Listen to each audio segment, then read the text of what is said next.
Depois de Ruth vem Samuel, Samuel, Reis, Reis e Crônicas, Crônicas. Nós vamos tentar fazer esses livros mais ou menos juntos, por quê? Porque é sobre a história dos reis de Israel. Então, Crônicas, ele é realmente uma repetição de reis, só que Crônicas, ele enfoca apenas nos reis de Judá. Depois nós vamos ver isso, porque o reino foi partido em dois, né? Então, nós vamos tentar ver se a gente consegue condensar isso e só entrar em alguns detalhes em alguns reis. Vamos ver se a gente consegue, porque na outra sexta, sem ser na próxima, na outra já é Natal. Então, a gente vai ter a aula, né? Vai entrar só lá para janeiro, para ver se a gente consegue fechar o Antigo Testamento em janeiro, né? Porque tem os profetas. Bom dia, Rosane, tá boa? Bom dia, Elikênia, Lorane, Vivi, que entrou depois. Bom dia para todo mundo, que eu não tinha dado bom dia. Seu Paulinho Então, tá meninas, bem, vamos... Tá bem, graças a Deus, Rosane, tá bem, tá ótimo. Então, meninas, vamos começar então, né? Já tem uns 2 minutinhos das 9, né? Queria ler 2 versículos, um aqui antes da gente começar, para a gente orar. Lá em Juízes 21, versículo 25, fala o seguinte: naqueles dias não havia rei em Israel, cada um fazia o que achava mais reto.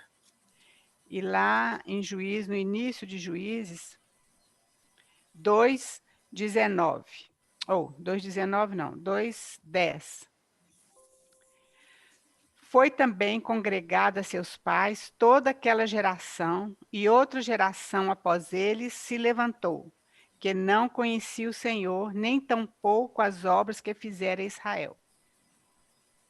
Então fizeram os filhos de Israel o que era mal perante o Senhor, pois serviram aos Balaíns. Vamos orar então, queridos? Senhor, nós queremos te louvar por essa oportunidade que nós temos, Senhor, de juntas, como tuas filhas, ó Deus, estarmos estudando a tua palavra tão maravilhosa, Senhor. Tua palavra está diante do Senhor e nós clamamos que o Senhor possa usá-la, ó Deus, conforme a tua vontade nos nossos corações. Que hoje, ó Deus, o Senhor possa ganhar ainda mais nossos corações, que a gente possa te conhecer mais, te amar mais, Senhor. Te agradecemos pela vida de cada uma aqui, ó Deus, pela disposição, e que esse tempo, ó Deus, seja um tempo frutífero na tua presença, em nome de Jesus, amém. Então, meninas, graças a Deus, mais um dia, né? Vamos fazer, antes da gente entrar propriamente em Juízes, eu queria só falar uma coisinha do livro de Josué, que eu acho que é importante, e que nós não falamos, não deu tempo de falar na última aula. Que no finalzinho do livro de Josué, vocês lembram que Josué e Caleb foram os únicos espias que foram ver a terra quando Moisés mandou, né? E eles voltaram com boas notícias dessa terra. Os outros espias, outros 10 espias, desanimaram, né? O povo, infamaram, a Bíblia diz que eles infamaram a terra, que era realmente uma terra que manava leite e mel, mas que os habitantes eram gigantes, e que eles não iriam conseguir possuir essa terra. E eu lembro que nós falamos também que Caleb falou assim, gente, esses gigantes, eles vão ser como alimento, como pão para nós. Então, o que Caleb estava querendo dizer é o seguinte, que as dificuldades seriam para fortalecer a eles, porque Deus já tinha prometido aquela terra para eles, né? E está lá em Josué, no finalzinho de Josué. E aí, então, gente, quando chega lá, quando Josué divide, isso aí não está no finalzinho de Josué, isso aí está lá em Êxodo, né? Quando, então, Josué divide a terra, Caleb chega diante dele, lá em Josué 14, 11, isso é importante para nós. Caleb chega diante de Josué e fala o seguinte, lá em Josué 14, 11. Estou forte ainda hoje, como no dia em que Moisés me enviou. qual era a minha força naquele dia, tal ainda agora para o combate, tanto para sair como para voltar. Olha bem, Caleb já tinha 85 anos. E ele está dizendo aqui que ele tinha a mesma força que quando ele tinha 40 anos. Então, a gente vê que realmente isso aqui era uma coisa, era uma situação especial. E a gente pode ver mais para frente por que isso aí era dessa forma. Lá, então, ele fala o seguinte, aqui para frente ele fala o seguinte, lá no 14 mesmo, no 13, Josué, aí Caleb fala assim, olha, eu quero aquela montanha, que é Hebron, que estava dentro da possessão dos filhos de Judá, porque Caleb era de Judá, da tribo de Judá. Então Josué o abençoou e deu a Caleb, filho de Jefoné, Hebron em herança. Portanto, Hebron passou a ser de Caleb, filho de Jefoné, o quenezeu, em herança até o dia de hoje, visto que perseverara em seguir o Senhor. Aqui está um segredinho da vida de Caleb. O Senhor, Deus de Israel. Dantes, o nome de Hebron era Kiriat Arba. Este Arba foi o maior homem entre os anaquins. Os anaquins eram os gigantes daquela época. E a terra repousou da guerra. O que nós aprendemos com isso? A gente aprende o seguinte, que Caleb, apesar da idade dele, tinha a mesma força, ele era um homem que estava centrado em Deus, e ele pediu aquela montanha, que é Hebron, por herança. E naquela montanha habitavam os gigantes, quer dizer, provavelmente era uma das partes mais difíceis de ser conquistadas, certo? Mas ele não temeu aquilo, porque ele sabia que Deus tinha prometido aquela terra para ele. E mais ainda um pouquinho, Hebron significa comunhão. Então, isso é muito lindo, quando a gente vê que um homem, na idade dele, ele andou aqueles 40, ele foi fiel ao Senhor, da primeira vez que ele foi ver a terra, ele e Josué, mas, infelizmente, eles tiveram que ficar com o povo no deserto. Eles não puderam conquistar a parte deles, porque o povo é um só. Vocês estão vendo como que isso é importante? Então, eles tiveram que ficar no deserto durante aqueles 40 e tantos anos, mas a esperança dele não terminou. Quando ele chegou com os 85 anos, ele falou assim, olha, minha força é a mesma e meu pensamento é o mesmo, eu quero aquela terra que o Senhor prometeu para mim. E, nesse caso, foi Hebron, que significa comunhão. Então, isso é uma lição para nós muito importante, que a gente precisa guardar no nosso coração isso, certo? Então, ele realmente ficou com essa terra, era terra de gigantes, mas era uma terra que significava comunhão. Então, esse era o segredo da vida de Caleb. Então, era isso que eu queria falar antes um pouquinho, né? A gente vai dar uma introdução aqui em Juízes, e depois eu não sei se alguém conseguiu ler ou estudar algum juiz que queria compartilhar conosco, né? Aí eu vou só dar uma introduçãozinha e eu vou dar oportunidade para alguém que quiser compartilhar sobre algum juiz. Então, juiz, então, ele mostra que Jesus é o nosso juiz, porque os juízes, eles foram levantados porque os sacerdotes falharam. Então, Deus levantou os juízes, aqueles juízes eram para libertar o povo, porque nós vamos ver que nesse início de Juízes, alguém abre para nós aí, Juízes 2, de 6 a 10, esse versículo 21, 25 nós já lemos. Mas alguém podia ler para nós, Juízes 2, 6 a 10. Bem rapidinho, por favor.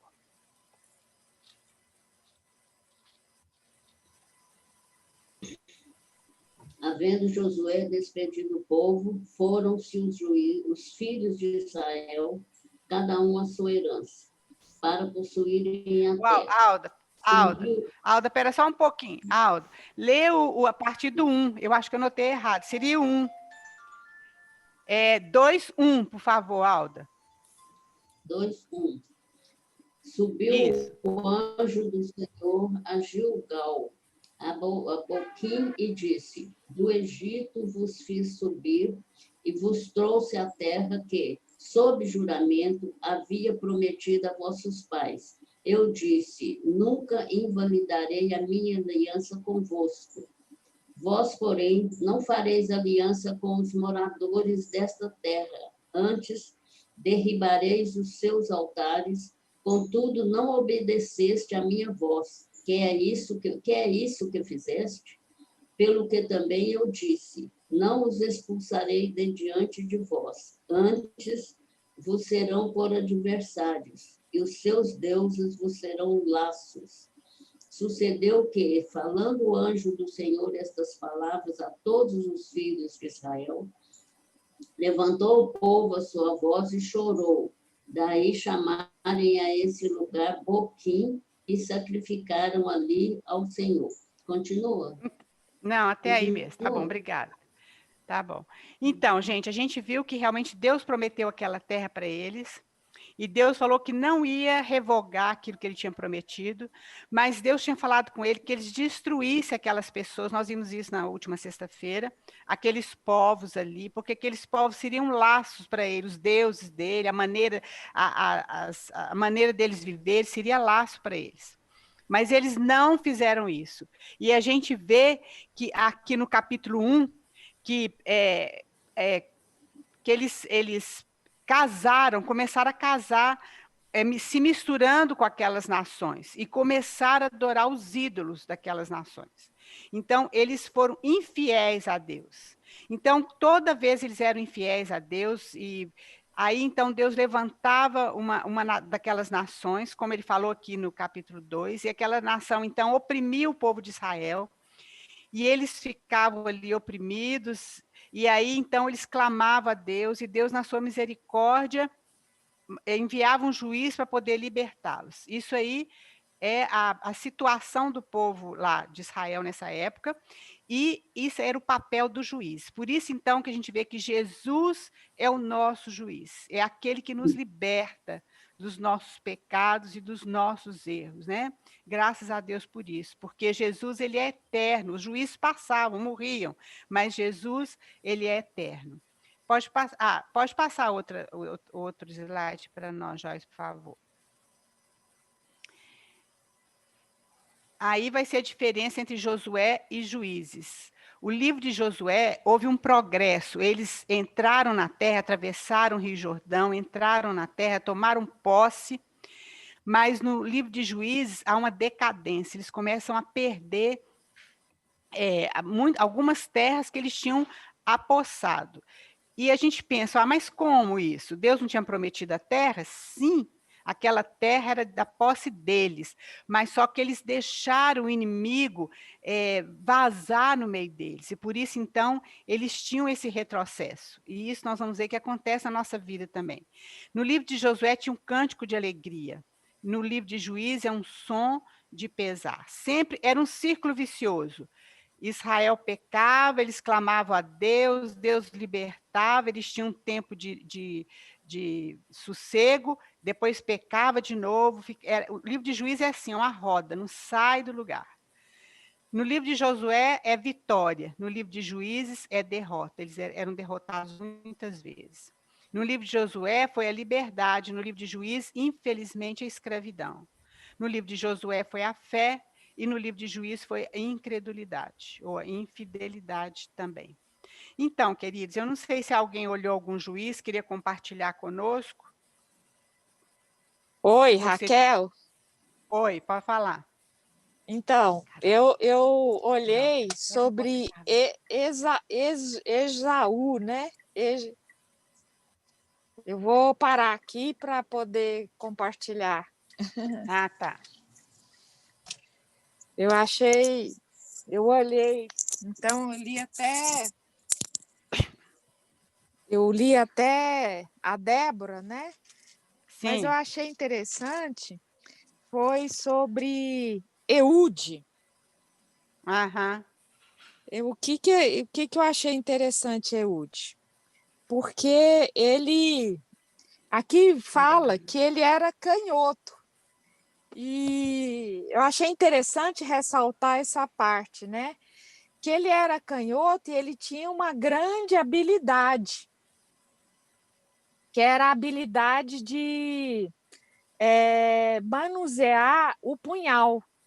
E com isso ele enganou as pessoas, a guarda do rei, e matou o rei moabita que estava oprimindo Israel, né? Mas ele não se apossou dessa vitória. Ele falou: o nosso Deus nos entregou os moabitas.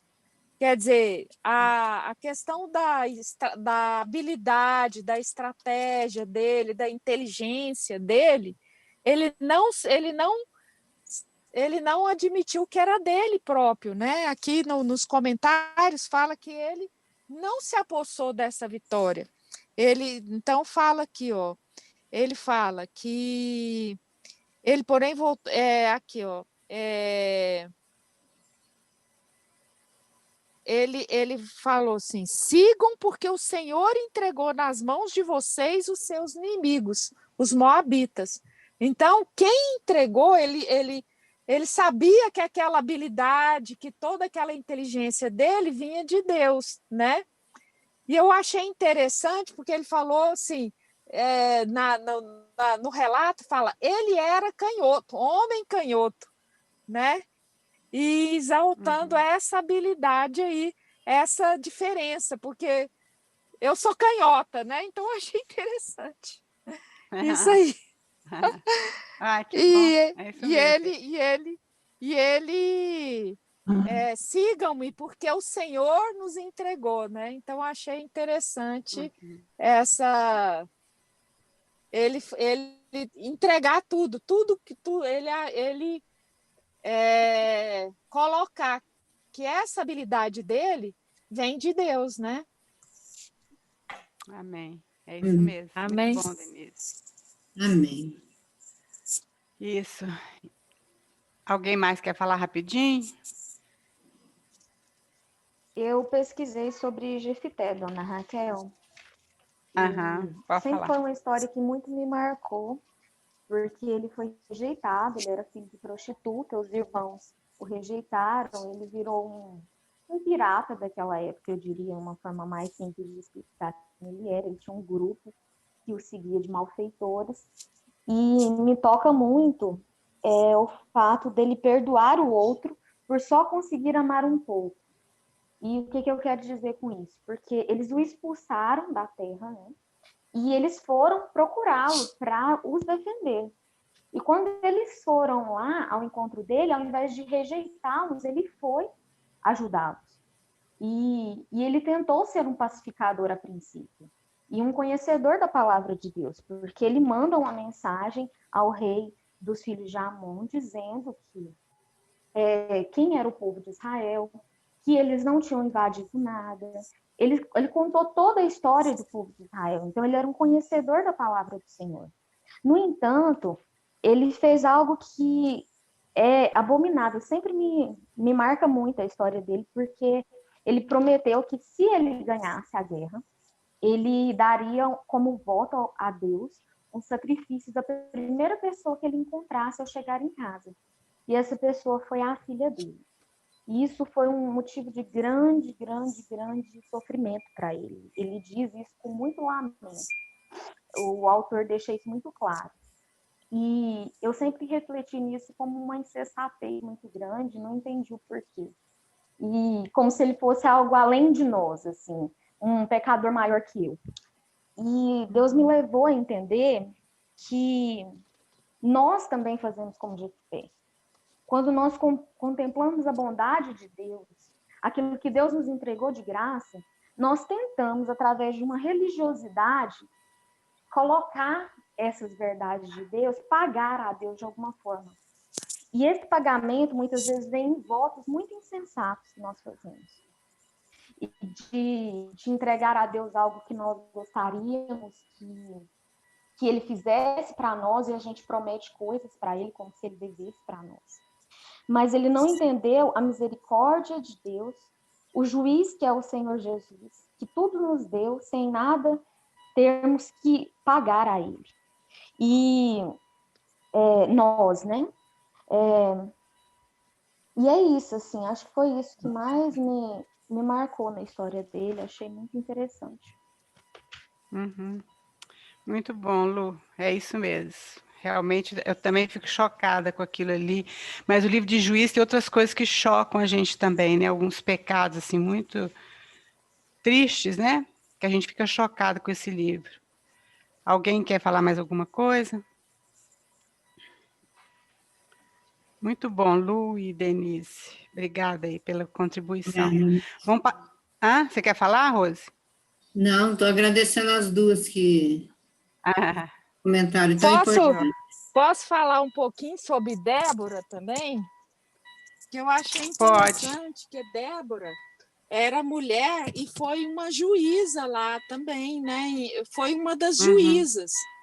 E justamente na época dela, né, ela chamou Baraque e falou que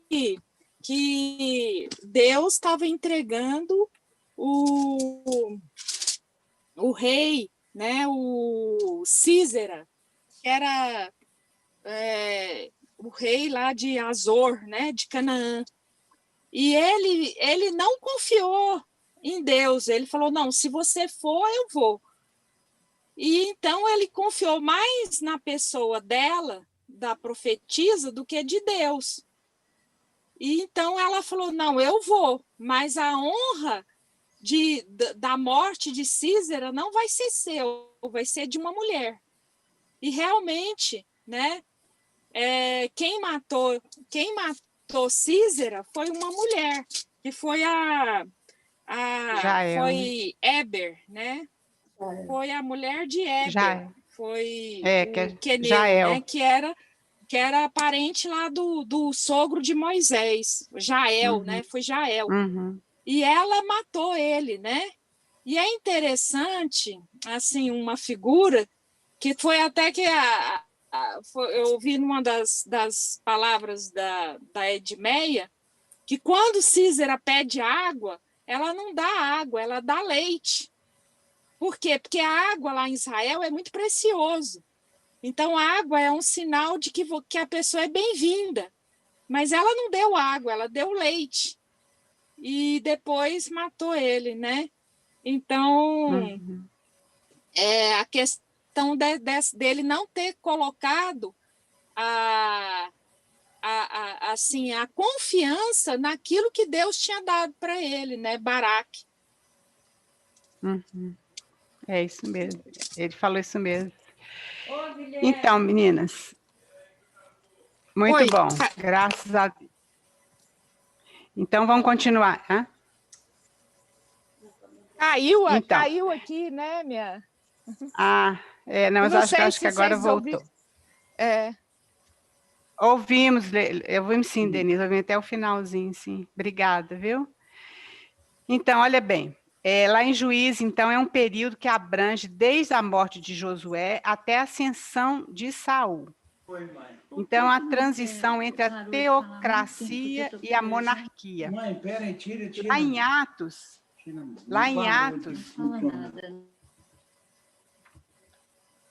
Atos, a gente vê que ele fala exatamente isso. São 450 anos, né?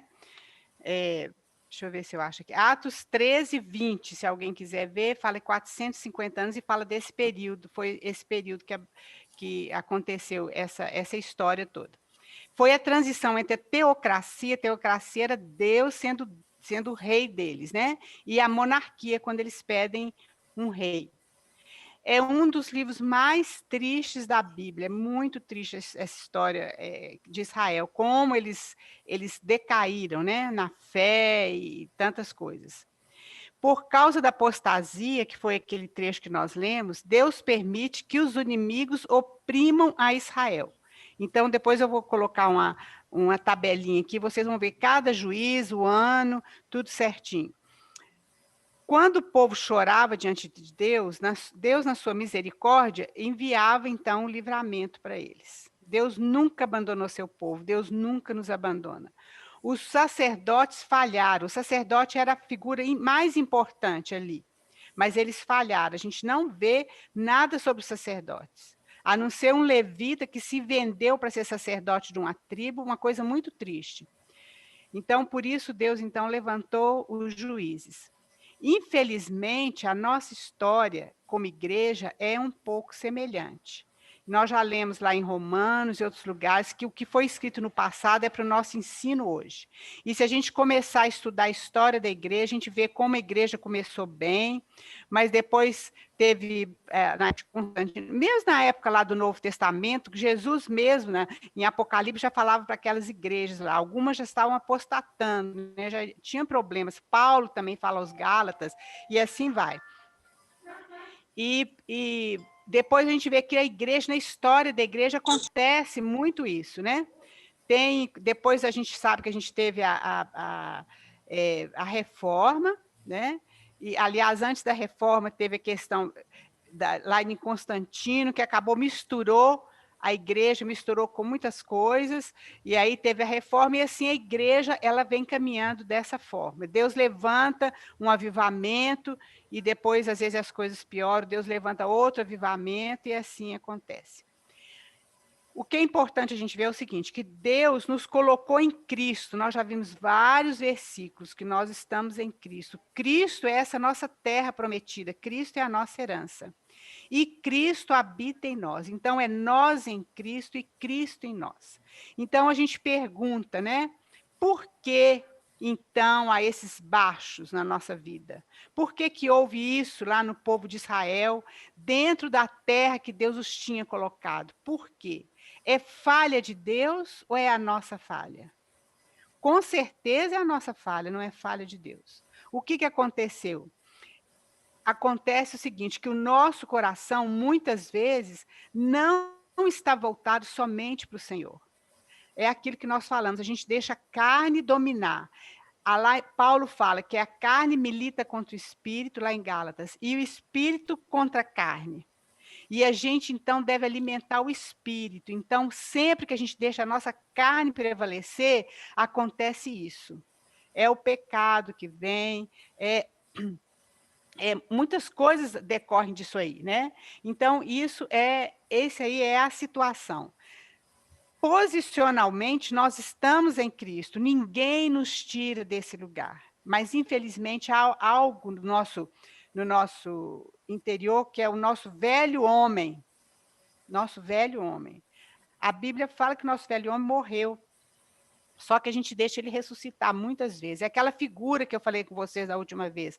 É aquele brinquedinho que chamava João Bobo, né? Você pisa na cabeça dele, ele fica quietinho lá. Mas você tirou o pé, ele volta com a mesma força que ele tinha antes. Essa é a nossa carne. É, o João Teimoso, né, irmã? A senhora falou. Como? João Teimoso? É. Aquele brinquedinho, vocês lembram? Uhum. Então, isso aí é a nossa carne. Vamos ver lá em Gálatas 5,16.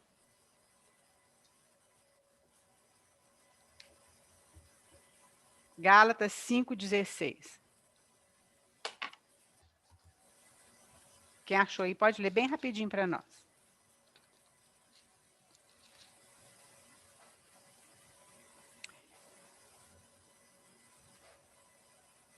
Alguém achou? Digo, porém, ainda no espírito jamais satisfareis as concupiscências da carne. Andai no espírito e jamais satisfareis a concupiscência da carne. Então, tem possibilidade de a gente satisfazer a concupiscência da carne. E aí no 17, Paulo fala, porque a carne milita contra o espírito e o espírito contra a carne, porque são opostos entre si. Olha bem, para que não façais o que porventura seja do nosso querer. Então, pode passar o slide aí, por favor, Joyce.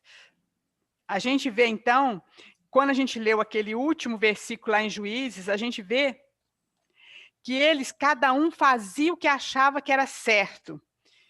Isso foi uma tristeza, não havia rei. Como não havia rei em Israel? Não era Deus que era o rei deles?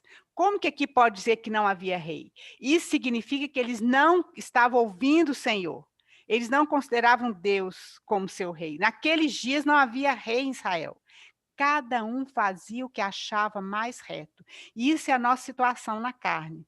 A gente faz aquilo que a gente acha que está certo. A gente esquece que nós temos um rei que tem direito sobre a nossa vida. E Deus, ele é muito delicado. Deus, ele espera que a gente volte para ele. Muitas vezes ele nos puxa, né? Com força. Mas Deus ele é muito amoroso. Então, esse versículo é um versículo muito sério, é um versículo que resume a história toda de Juízes, realmente esse último versículo.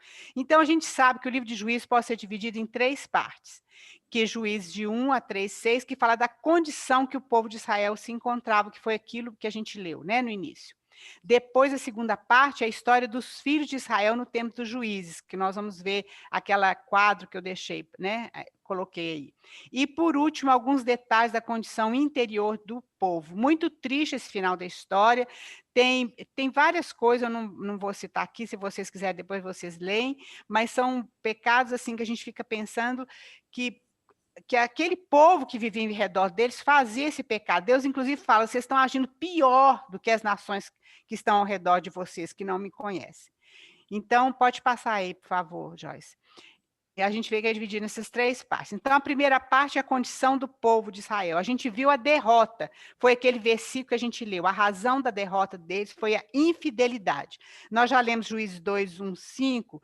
Vamos ler agora Juízes 3, versículo 6. Quem achar aí rapidinho para nós, pode ler, por favor.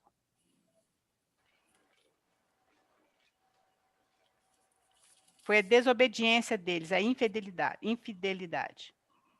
Tomaram de suas filhas para si por mulheres, e deram as suas próprias aos filhos deles, e rendiam culto a seus deuses. Olha bem, essa era a condição do povo de Israel. Por isso que Deus deixou aqueles povos para oprimirem ele. Eles se desviaram muito rapidamente, muito rapidamente. E isso, infelizmente, acontece conosco também, infelizmente. Pode passar outro aí, por favor, Joyce. Aí, então, nesse aí, queridos, nós não vamos nem entrar nos detalhes, mas aí está bem claro, depois a gente vai passar isso aí no WhatsApp para vocês podem olhar, estudar. Tem os 13 juízes, né? O inimigo que estava oprimindo, o tempo de servidão e o tempo de descanso. Então, tem todos eles aí, terminando com Sansão, né? A história de Sansão também é uma história muito triste, a gente aprende muito com essa história, todas as histórias aqui a gente aprende muito, mas nós não vamos entrar nesse mérito, como eu falei, a gente está passando assim bem por cima, porque para a gente ter uma noção geral do Antigo Testamento, depois a gente pode escolher um livro e a gente aprofundar mais nesse livro, né? Mas aí está separado aí para vocês terem um material para estudar. Aí a terceira, alguém quer falar alguma coisa? A terceira parte aí, por favor. Pode passar. Isso. A terceira parte é a condição interior da nação de Israel. Eles tinham uma condição moral baixa. Vocês vão ver lá em Juízes 17 o que eles fizeram ali. Eles eram cheios de justiça própria. Aconteceu um problema lá com a tribo de Benjamim, um problema muito triste. E as outras tribos acharam que eles podiam fazer justiça com as próprias mãos, né? Como se eles fossem melhores que eles.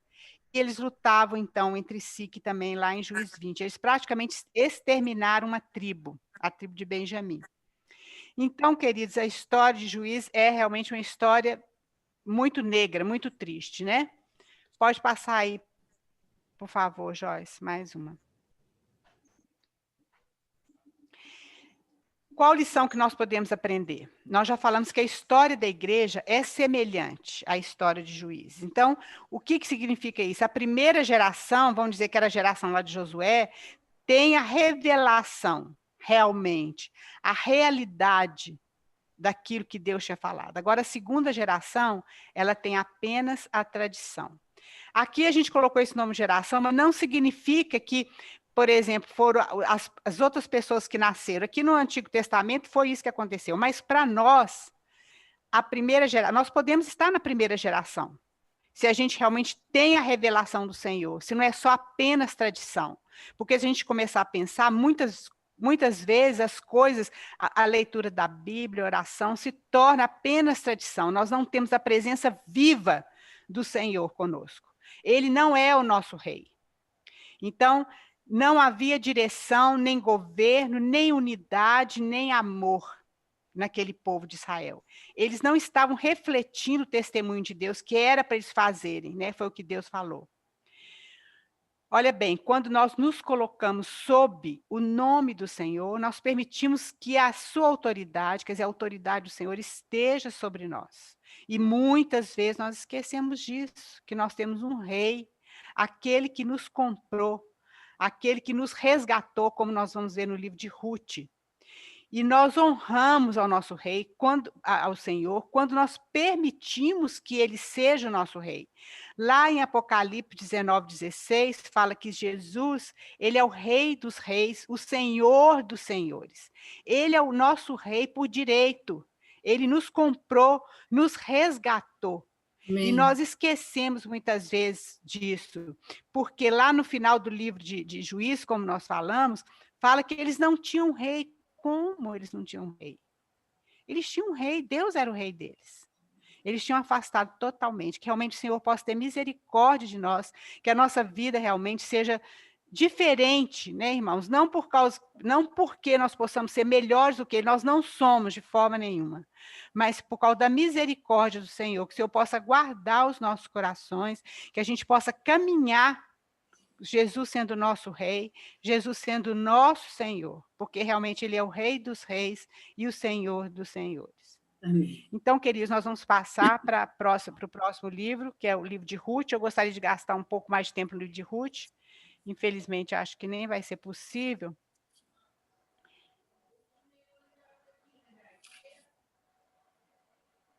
Ruth é um livro muito lindo. Como eu falei com os irmãos, o Espírito Santo, ele é tão misericordioso, ele é tão educado, que depois de um livro triste como o livro de Juízes, quando vocês lerem o livro de Juízes, vocês vão sentir um peso, a gente sente um peso. Ele, então, coloca esse livro de Ruth, que é um livro maravilhoso. Ruth, ele mostra Jesus como nosso resgatador. Pode passar aí, Joyce, por favor. Eu gostaria muito eu creio que vocês já leram o livro de Ruth, mas que vocês possam ler de novo, porque a gente recebe um renovo nesse livro. O que é resgatar? Resgatar é livrar do cativeiro, é remir o pecado ou a culpa, é apagar, é expiar, é recuperar. Por favor, achem esses versículos para nós aí, bem rapidinho, queridas. Mateus 20, 28, Efésios 1, 14, 1 Timóteo 2, 5 e 6.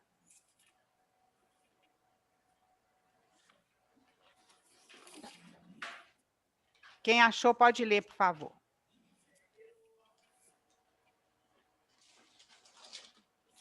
Primeiro Timóteo 2, 5 e 6. Isso.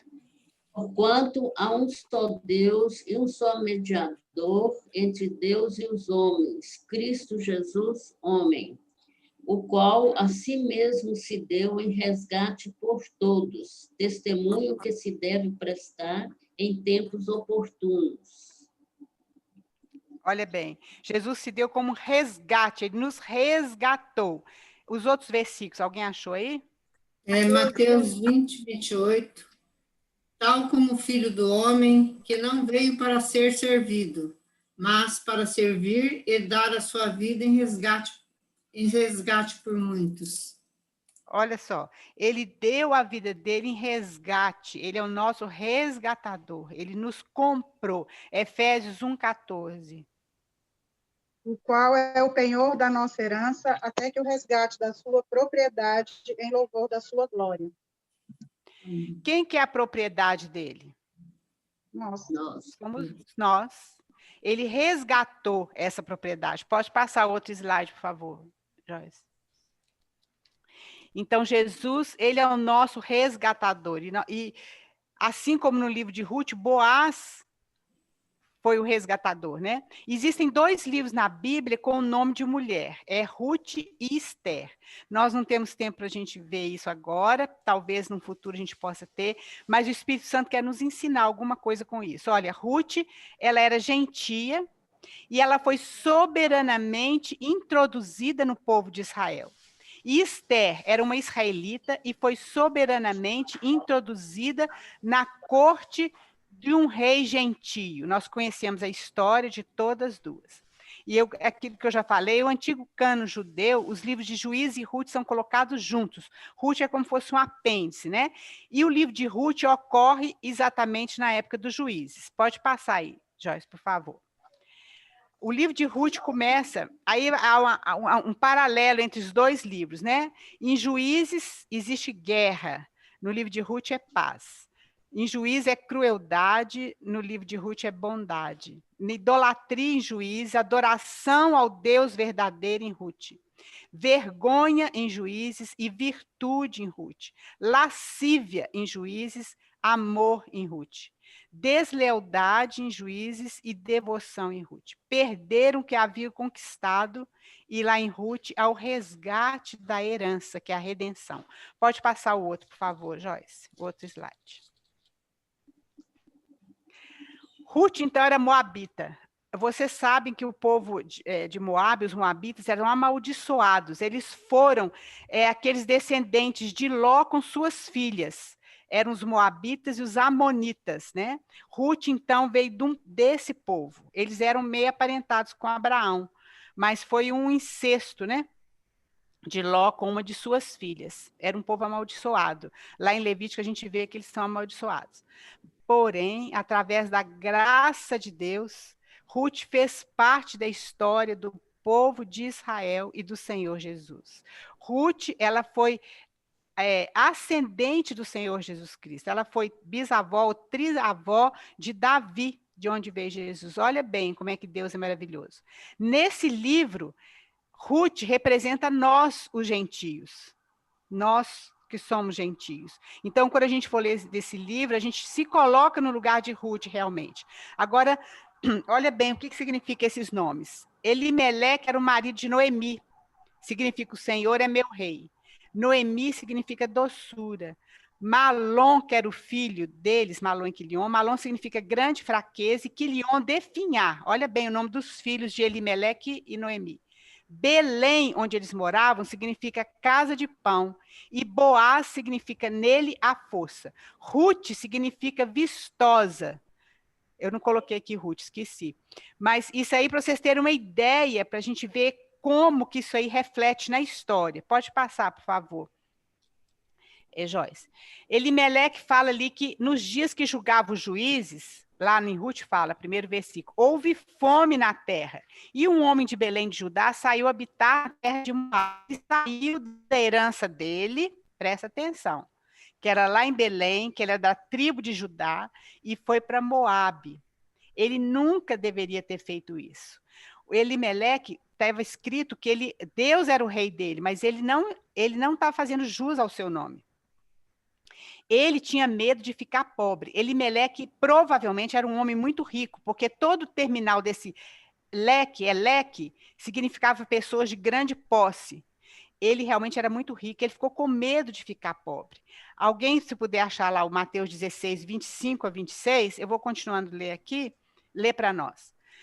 Noemi, ela tinha o desejo por Deus e por sua herança, porque quando Elimeleque e seus filhos morreram, ela quis voltar lá para sua herança. Deus disciplina os seus filhos, como ele está disciplinou lá o povo de Israel. Mas ele disciplina para restauração. Alguém achou Mateus aí? Respondeu-lhe, porém, o Senhor, servo mau e negligente, sabias que ceifo onde não semeei? Acho que não é esse não, Vera. É lá 16, é 25. Mateus 16. Será que eu notei? 16, 25, 26? Portanto, 16, 25. Olha se é esse. Porquanto, quem quiser salvar a sua vida, perdê-la-á. Tá certo? Isso mesmo. Não. E quem perder a vida por minha causa, achá-la-á. Pois que aproveitará o homem se ganhar o mundo inteiro e perder a sua alma? Ou o que dará o homem em troca da sua alma? Então, é isso mesmo. Então, ele tinha medo de ficar pobre. Ele não queria, aquele era a carne dele. Então, por isso que ele mudou para Moabe. E a gente vê, então, que Noemi, ela tinha um desejo pela herança dela, ela tinha um desejo por Deus, porque ali fala que ela ouviu falar que Deus tinha abençoado o seu povo lá. Então, tinha algo na vida de Noemi que atraiu as suas noras. É muito interessante a gente ler esse livro e ver como as noras, elas amavam a sua sogra, Noemi. Mesmo depois que seus maridos morreram, elas continuaram ali com Noemi.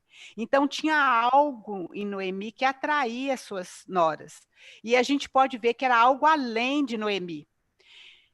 E porque elas viram que debaixo da disciplina de Deus, a Noemi continuava submissa e aguardava na misericórdia de Deus. Porque ela falava isso mesmo, foi isso que ela falou com elas, quando ela resolveu sair lá de Moabe e voltar lá para Belém, né? E aí Ruth, então, lançou sua sorte com o povo de Deus como seu povo. Nós conhecemos muito esse versículo, né? Ele, lá, vamos ver, no 1,14, fala o seguinte: então, de novo, chorar em voz alta. Orfa, com um beijo, se despediu de sua sogra, porém Ruth se apegou a ela. Essa palavra apegou, pode passar aí, por favor, ô Joyce. Essa palavra apegou é uma palavra muito importante, porque ela é usada, a mesma palavra hebraica é usada em outros lugares. Vamos abrir aí rapidinho, alguém abre Gênesis 2:24, outro abre em 1 Coríntios 6:1 e outro em Efésios 5:31, 32. Então, aquele versículo que a gente conhece muito, que todo mundo coloca nos convites de casamento, né? Não me inste para que te deixe e me obrigue a não seguir-te, porque aonde quer que fores, irei eu, e onde quer que pousares, ali pousarei eu. O teu povo é o meu povo, o teu Deus é o meu Deus. Onde quer que morreres, morrerei, e aí serei sepultada. Faça-me o Senhor o que bem lhe aprouver. Se outra coisa que não seja a morte me separar de ti. Ruth, ela viu algo além Noemi. Ela não se ligou, não se apegou a Noemi simplesmente porque ela amava Noemi, mas ela se apegou ao Deus de Noemi. Provavelmente os historiadores dizem que Ruth deveria ter sido rei de Moabe. E Noemi fala com as noras dela: olha, volta para os seus pais. A Ruth tinha família para voltar, mas ela não quis. Ela se apegou àquilo que Deus tinha feito na vida de Noemi. Ela queria aquele Deus mais do que mesmo ela ter uma posição melhor na sua terra. E ela sabia que Noemi dela em pobreza, mas mesmo assim, ela se apegou àquilo ali, como se ela apegasse à vontade de Deus. Alguém achou os versículos aí para nós, por favor?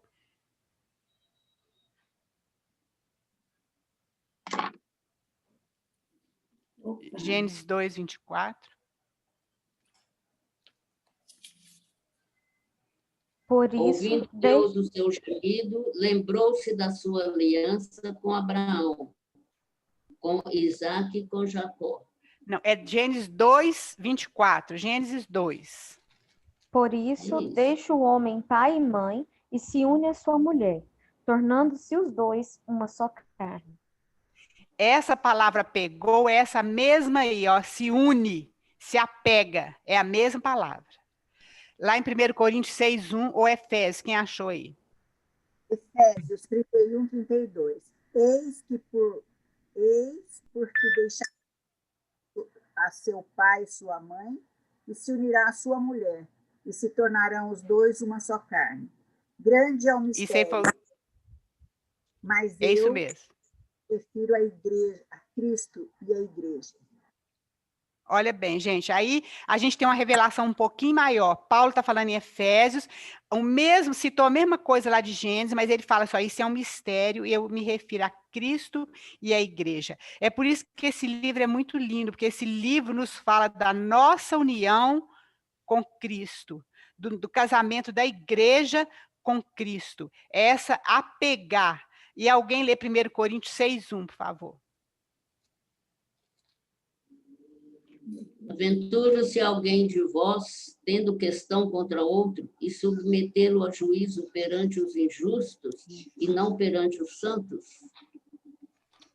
Não é isso não, é 1 Coríntios É esse. Isso é 1 Coríntios, Aldo? 1 Coríntios 6, 6, versículo 1. Aventura-se algum de vós tendo questão... Então, desculpa, gente, eu devo ter anotado esse versículo errado. Ou é 1 Coríntios ou é 2 Coríntios. Eu anotei errado, então. Deixa eu ver aqui nas minhas anotações.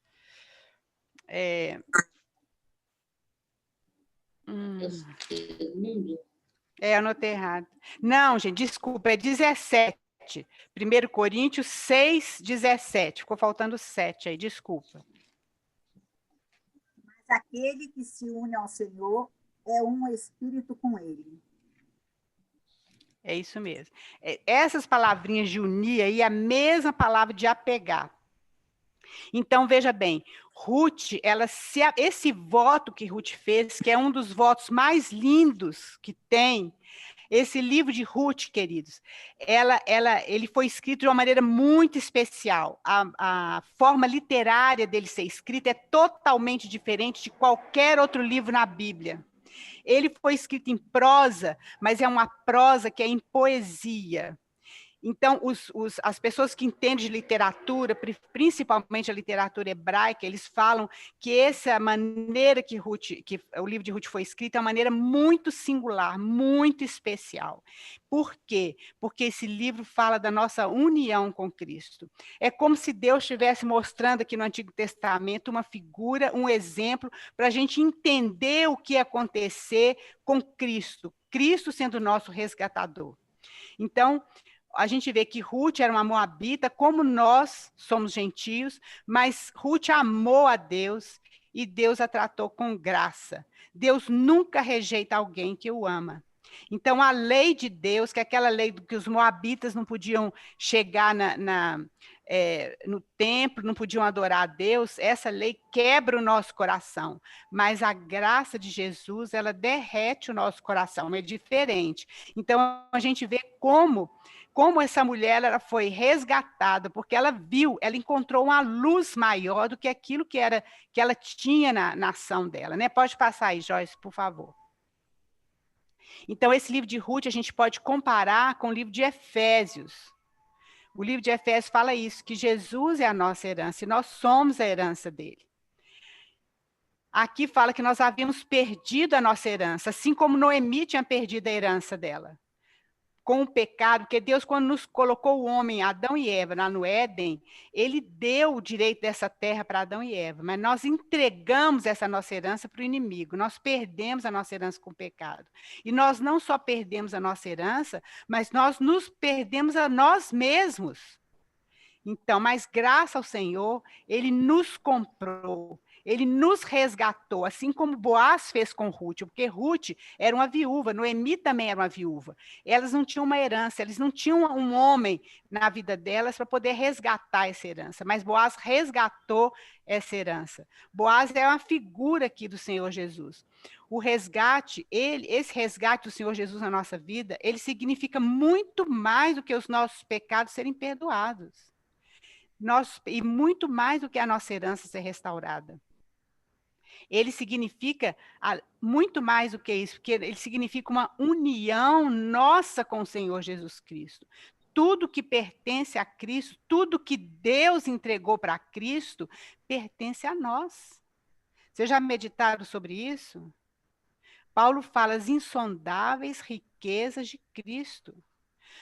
Na maioria das vezes, nós não vivemos isso, queridos. Nós somos como aqueles mendigos que pedem esmola em vasilha de ouro.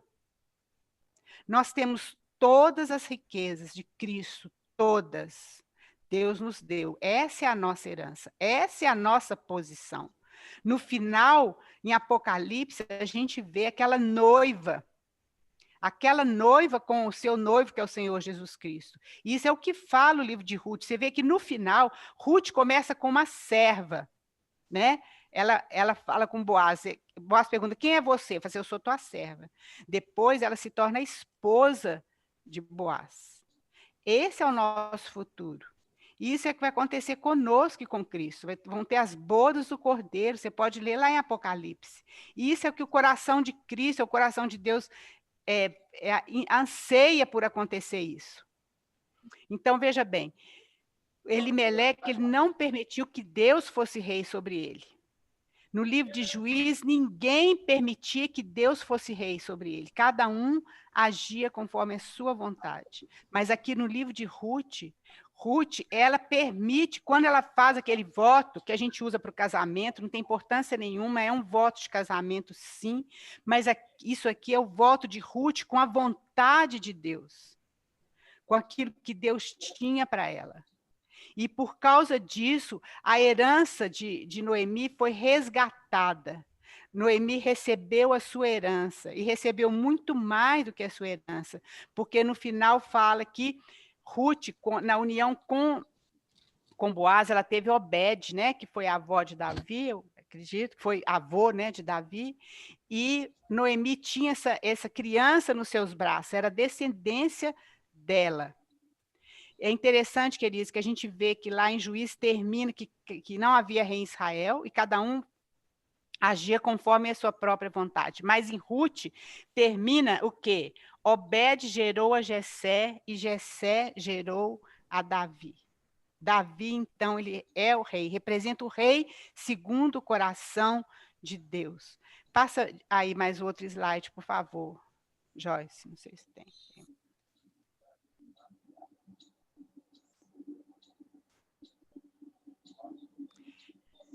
Então, a gente viu esses versículos, e esse versículo, então, a gente viu antes, eu não falei, mas Ruth, ela era uma mulher diligente, ela sustentava sua sogra, ela foi rebuscar no campo de Boaz, porque havia uma lei, lá vocês podem ver que Deus sempre cuidou dos pobres, das viúvas e dos órfãos. Quando a pessoa ia colher no seu campo, ele não podia voltar para pegar aquilo que tinha caído no chão. Ele tinha que deixar aquilo para os órfãos e para as viúvas. Então, sempre os órfãos e as viúvas andavam atrás dos segadores. E Ruth fez isso, ela andava atrás dos segadores para ela poder sustentar sua sogra. Então, ela era uma mulher diligente, e Boaz depois fala que todos falavam que era uma mulher virtuosa. Olha bem, gente, quando fala mulher virtuosa, a gente lembra lá de Provérbios, não é? Essa é a igreja. A mulher virtuosa. O Senhor transformou a igreja nisso. Ruth, então, era uma mulher virtuosa. Então, queridos, olha bem, esse último versículo aí que nós vamos ler, que é um versículo muito importante. Porque somos, está lá em Efésios 2:10, porque somos feitura sua, quer dizer, feituras de Deus, criados em Cristo Jesus para as boas obras, as quais Deus preparou para que andássemos nelas. Veja bem, essa palavra feitura significa poema. Nós somos o poema de Deus, criados em Cristo Jesus para as boas obras. Olha que coisa linda, queridos. Nós somos o poema. Deus está escrevendo um poema através da sua vida e através da minha vida. Nós não entendemos hoje, acontecem muitas coisas na nossa vida desagradáveis, como acontecem coisas agradáveis. Nós não conseguimos entender, mas Deus sabe. Ele está escrevendo um poema na nossa vida, porque é assim que a noiva de Cristo vai se apresentar. Quer ver? Vamos ler, então, lá em Apocalipse, para ver, para a gente, então, terminar aqui. Esse livro, então, de Ruth, é um livro para a gente ler com cuidado. E lá em Apocalipse 19, fala que quando há júbilo no céu, é exatamente a igreja, né, que é apresentada. A partir do versículo 7, Apocalipse 19, 7. Alegremo-nos, exultemos e demo-lhes glória, porque são chegadas as bodas do Cordeiro, cuja esposa a si mesmo já se ataviou, quer dizer, se vestiu. Pois foi-lhe dado vestir-se de linho finíssimo, resplandecente e puro, porque o linho finíssimo são os atos de justiça dos santos. Então, isso aqui é o poema Deus está escrevendo através da nossa vida, através da minha vida e através da nossa vida. E essa noiva vai ser apresentada ao Senhor Jesus. No final de todas as coisas, essa noiva vai ser apresentada e vai haver o casamento, que é as bodas do Cordeiro. Então, nós vamos entender muitas coisas, nós vamos entender esse poema que está sendo escrito através das nossas vidas. Então, acredito que o livro de Ruth é isso aí. Vamos ter um tempo, né, essa semana, para vocês lerem esse livro debaixo dessa perspectiva, né, lembrando realmente que Boaz é o nosso resgatador, que o Senhor Jesus é o nosso resgatador, que nós somos a Ruth, quando a gente se apega à vontade de Deus, que esse voto aqui, que é um dos votos mais lindos, esse livro, uma vez, ele foi lido para diversos intelectuais que não acreditavam na Bíblia e acham a Bíblia obsoleta, foi lido para eles sem falar que era um livro da Bíblia. E eles elogiaram tanto esse livro, eles mesmos falaram que nunca viu um livro escrito com uma poesia tão maravilhosa como esse livro. A gente vê que não tem uma palavra falando de amor, mas o livro inteiro fala de amor. E aí a pessoa falou assim, olha, realmente, esse livro está na Bíblia, que vocês não dão valor, né? Então, vamos ler esse livro com essa perspectiva. Vamos lembrar que o nosso Boaz, que é o nosso Jesus, ele nos resgatou por amor. Como a gente pode definir amor? O mundo não consegue definir amor, nunca conseguiu. Ou tem uma definição totalmente errada. Mas João, ele conseguiu definir amor. Ele falou, Deus é amor. Lembra que João foi o único discípulo que estava aos pés da cruz quando o Senhor Jesus Cristo morreu? Ele ouviu tudo que o Senhor Jesus Cristo falou. Então, não tinha outro jeito dele definir a não ser que Deus é amor. Então, realmente, esse é o livro de Ruth, que a gente possa ler o livro de Juízes, mas ler também o de Ruth depois, para a gente saber que realmente há esperança, que Deus está fazendo uma obra e Ele vai terminar essa obra em nome de Jesus na nossa vida. O Senhor abençoe. Beijo para todo mundo. Não sei se alguém quer falar alguma coisa, vou dar a oportunidade, se alguém quer abrir o microfone e compartilhar alguma coisa. Vamos para cá?